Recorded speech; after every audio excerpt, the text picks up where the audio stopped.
Aren't you proud of me? I'm not in all black. I'm wearing a grey jumper. I want everyone to clap for me in the comments, even before we get into the video, because I'm doing so well. Casually ignoring the food stain that I have here because I thought I'd be able to quickly eat ramen before I film this video, but I forgot that I am unable to eat food properly because I'm actually a child. Hey subbies. I'm actually gonna make that a thing. I feel like I want to make it a thing because I find it ironically funny, but we all know things that you start ironically end up becoming an actual part of your personality. But am I gonna stop? No. What's up subbies, and welcome to today's video. In this video, this is gonna be a juicy one. You've already seen the paintbrush, so we already know where this is going. I will be discussing important thing whilst painting my face. Why? Because I'm unable to have deep conversations without doing something to distract myself from how vulnerable I'm being. In today's video, we will be discussing... What are we discussing? Oh, we will be discussing the importance of feminism from an ex not like the other girls. Girl, c'est moi. It's me. I am not like other girls. I used to think that I wasn't like other girls, and we're going to unpack that. Disclaimer, this is just my opinion, okay? How do you know what's good for me? That's my opinion! I'm going to be going over the I'm not like other girls thought process and perspective through my own point of view based off my own experiences. So if you don't agree with me, argue with your mom. I don't know what you want me to say. You can just go. But make sure to leave a comment down below because, you know, engagement. I love the good old engagement. We'll be discussing the rising importance of feminism or why I think feminism is important from my perspective as an ex, not like the other girls. Kind of pick me girl, but not all the way. I stopped myself before I fully made the transition. So I was saved. You can be born again, ladies. It is not too late to turn back. You can still join the light. So let's get into it. Okay, so who is the not like other girls girl? I would give you a definition, but I forgot to write it down. So I'm gonna put it on screen now. Editing money, do your magic. Also, I'm doing this without a mirror. Don't know where the flip my mirror went, and I can't find any reflective surface to look upon myself whilst I'm doing this. So there is a big chance I'm gonna be looking like a big clown this time, but you know, we move. Embarrassing myself on the internet is become a weekly thing for me. What do you mean embarrassing yourself? Girl, your videos are amazing. If anything, I'm doing a public service. Yes, now that that is out of the way, I'll give you my own off the line definition. What I get from the top of my head. I'm not like other girls girl is a girl who wants to differentiate herself from other girls by rejecting what is seen as conventionally feminine. It's for the women who try and distance themselves from other women because they're unique. It's very much in the name. I'm not like other girls. Very straightforward. I think there's an abbreviation for this. N-logs. Who are they and what are their stories? We don't care. We're not talking about them. We're talking about me. This is very much about me video. I'm just stalling because I'm afraid to put this on my face because I don't know where it's gonna go. My experience with the not like other girls mentality is I used to be, and just like that, it's done. I used to be one of the not like other girls. Oh man, it was a personality trait for me. I'm nothing but embarrassed. If you knew me from that phase, which you probably did because it's something that I very recently outgrew, I'm sorry. I'm sorry for everything. Pre-18 Imani was just, we don't talk about her. She didn't exist. Like I said, my life started existing after I turned 18. I don't know how to draw a wavy line without looking. What is the issue with identifying as someone who does not see themselves as other girls? Because at face value, for someone who doesn't know or who's come across this phrase for the first time, which if you have, like, what the hell, where have you been? This isn't the first time this has been talked about. This is like a well talked about issue. You need to go with the times. But if you don't know, let me just break down some of the issues. The not like other girls mentality stems from the original belief that all women are inherently the same. That's why there's a need for you to differentiate yourself and obviously outwardly identify as other. This in itself is a very damaging mentality, because what's wrong?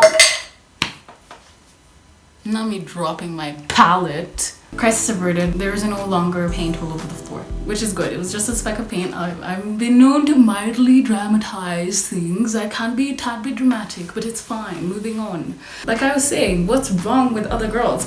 This stems from the idea that there is something wrong with other girls, and I do not want to be a part of what is considered girls. Another issue with this also comes in with the fact that that means that you inherently think that feminine is bad. Anything associated with femininity you do not want any part in, which, ooh, isn't that not me? Someone who just started wearing pink last year. Why? Because she didn't want to be seen as someone who wears pink.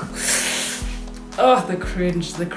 Listen, we live and we learn. And a lot of these mentalities feed into each other. So the all girls are the same, all girls are feminine, all that is feminine is bad. And you see how that kind of just creates this ecosystem of internalized misogyny that rules your life. I forgot how quick acrylic paint dries, and my cheeks are gonna stick together and I won't be able to speak.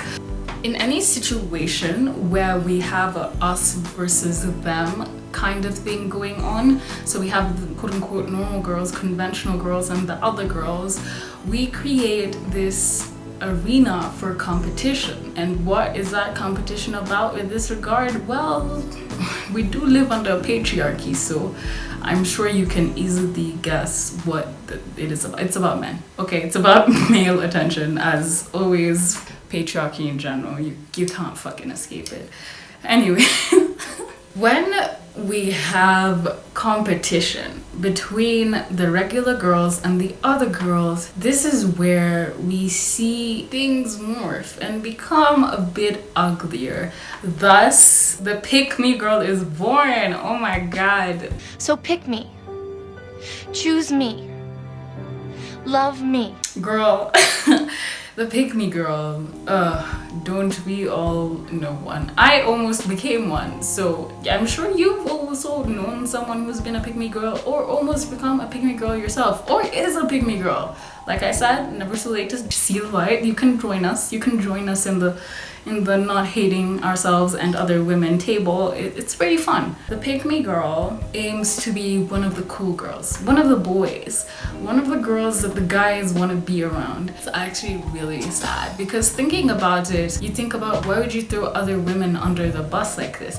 But you see the whole situation that this has bred. Everything that's feminine is bad. All girls are the same. You see how all girls are being treated, or people who are conventionally feminine being treated in the media or in society in general. That all comes together in your head like, I don't want to be like other girls. In fact, I'm not like other girls, and I'm better than other girls because I don't engage in all this bimbo stuff. They don't want to participate in the makeup or the glam, or the things that are conventionally feminine, like liking boy bands and all that other jazz. All for the sake of male approval, because of course it is. This is kind of like a female incel. Male incels direct the hate or their inability to acquire attention from the opposite sex. They direct that hatred onto women and tend to blame women for picking more attractive guys, and you know, women always pick the wrong guys, they don't know what's good for them, blah blah blah. But in the case of females, just because of how our society is bred, we turn that hate inwards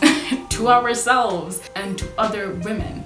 Men don't do this, but you know, they weren't raised to do this. We were though. This breeds a catastrophic turn of events of self-hatred, self-loathing, constant belittling, sexism, and on the smaller scale side of things, it could be hating on the color pink or refusing to wear skirts or dresses, and at most, it could be on the outright side of slut shaming or victim blaming in the cases of sexual violence. Now that we have explored the sides of the not like other girls and how the pick-me girl could be born, let's discuss why this mentality is a thing. Typically, in media and society, things that are seen conventionally feminine are often demonized or painted in a bad light. Example, we have every teen movie ever. Who's always the main villain? It's the mean girl. The mean girl's always probably blonde, probably loves the color pink, wears excessive makeup. She garners a lot of male attention, maybe, depending on the kind of movie it is, but she often does garner a lot of male attention, is often seen as vapid and shallow and just something nobody would want to be in general. And that is seen as the idea of conventional femininity. It's demonized in this horrible sort of way that any young girl watching this would be like, oh my god, of course I don't want to be like her, she sucks. And unconsciously, as a kid, you make that association for, okay, so typically girly girls are mean. So I don't want to be a girly girl because I don't want to be mean and I don't want to be seen in this sort of light. But then that's not really true, man. It's just a movie. But you know, as a kid, you don't know any better. I've completely forgotten about painting my face and gone off on a whole tangent. This is the darkest. It should go darkest to lightest. And I think I can't go any lighter than this. Any lighter than this would be white. I have paint all over, but it's fine. We move regardless. I feel like I should stop where I am. I feel like it's in a good place and I shouldn't ruin it, but also I kind of want to get in with all the fun accents and things. Let's see where this goes. Aside from watching portrayals of things that are considered hyper-feminine or conventionally feminine distorted or demonized by the media, I feel like the not like other girls mentality is more often than not, it's often a survival mechanism, which is especially the case for me. I know I've said this for a lot of things, but you know, it's about me. It's my channel. Of course I'm gonna talk about me. I'll give my own experience. Growing up, I realized that girls who engaged in things that were conventionally feminine, just like in the media, were constantly demonized or basically shat on, not only by men, but by other girls that I know.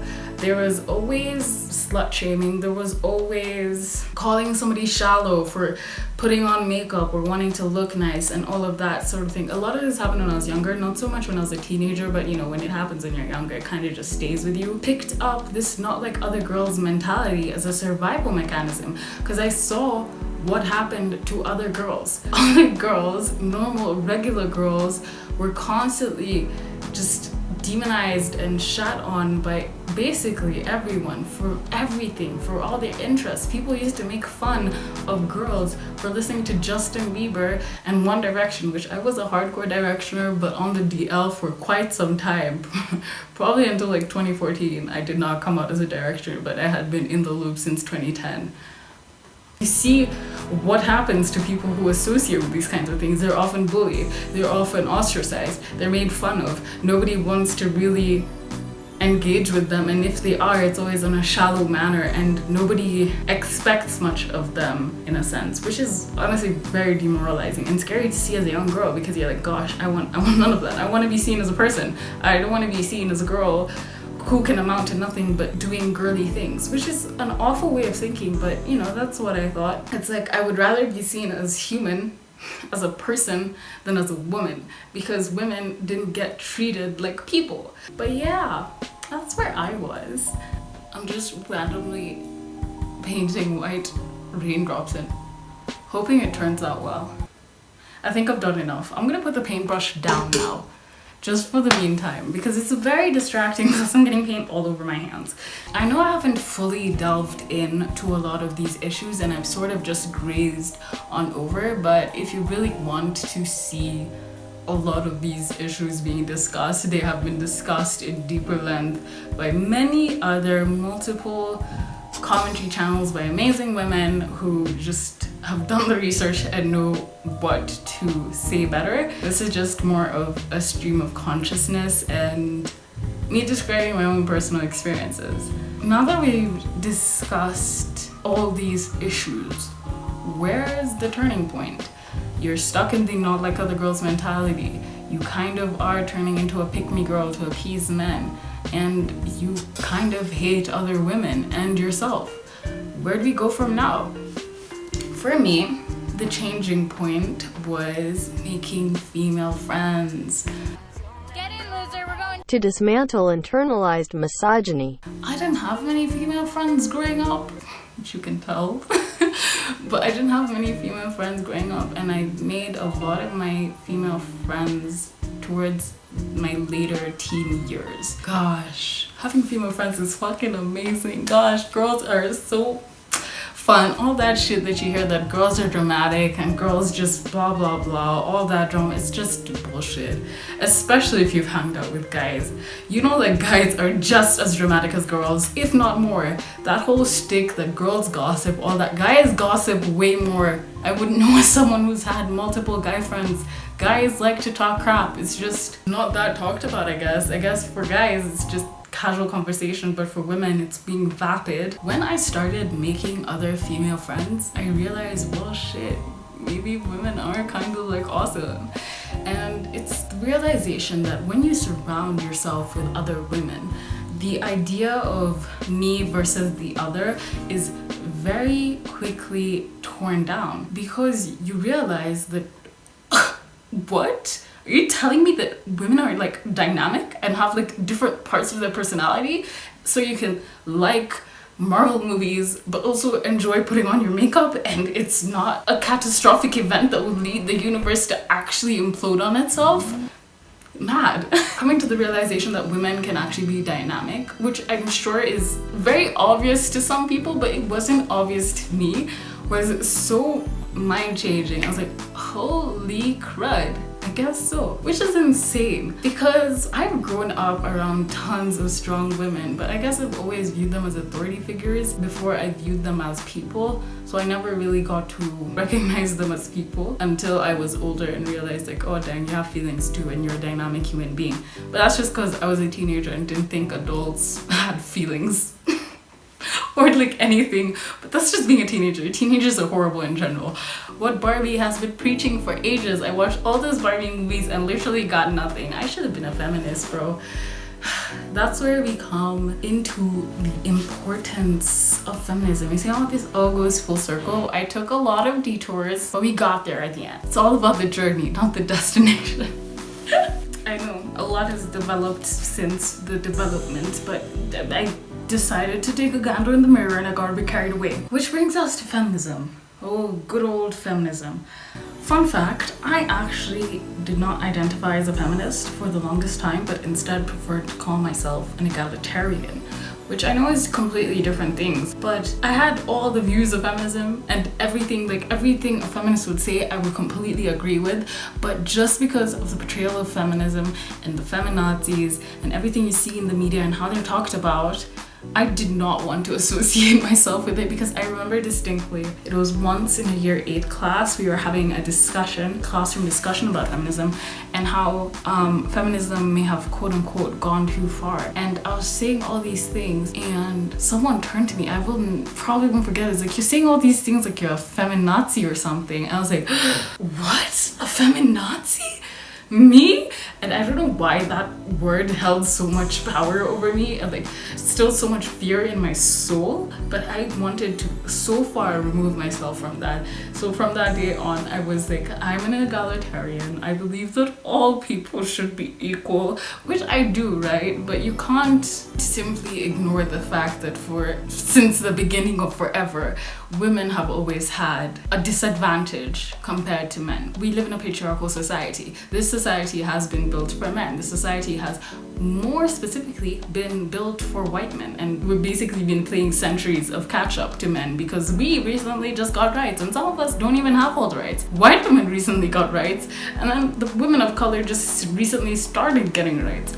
I came to the point where I started identifying as a feminism after listening to, I think it was Chimamanda, who is just an absolute flipping queen, and just her mind. I don't even understand how someone can wake up and just choose to have such immaculate thoughts. All I hear up here is elevator music, girl, like how you do it. There are people who've said to me, why do you call yourself feminist? Why don't you just say you're a humanist or an equalist? But that is what feminism is. Right. Feminism is about justice for everyone, but you have to name a problem. And the problem is it's women who've been excluded, so we need to call it what it is. Wow. And that's when I started realizing the importance of feminism. I was looking at feminism from this point of view of the content I was consuming, which is nothing I'm too proud of. Let's just say I fell into the edgy side of YouTube. You know what I mean? Yeah, okay. Yeah, the very edgy, sexist, alt-right side of YouTube. Dark times, don't let your kids on the internet. So I was basically deprogramming all that crazy nonsense. You know, the great thing about having hooded eyes is that I can literally apply my eyeshadow in the worst possible way and you won't even see it because it all gets covered up. When we are able to breed a society and an environment where young girls are able to understand that being female and being a woman isn't a crime and isn't a horrible thing or the worst possible thing you could possibly be, we would see a significant decrease in this not like other girls mentality or the pick-me girls, which, okay, maybe, I don't know about the pick-me girls, I don't know if we can save them. Once you make the full pick-me transition, it's dark. But we would see people willing to engage in things that they enjoy and things that they like and not be so afraid of femininity and not have femininity be looked so down upon because it's not the same for masculinity.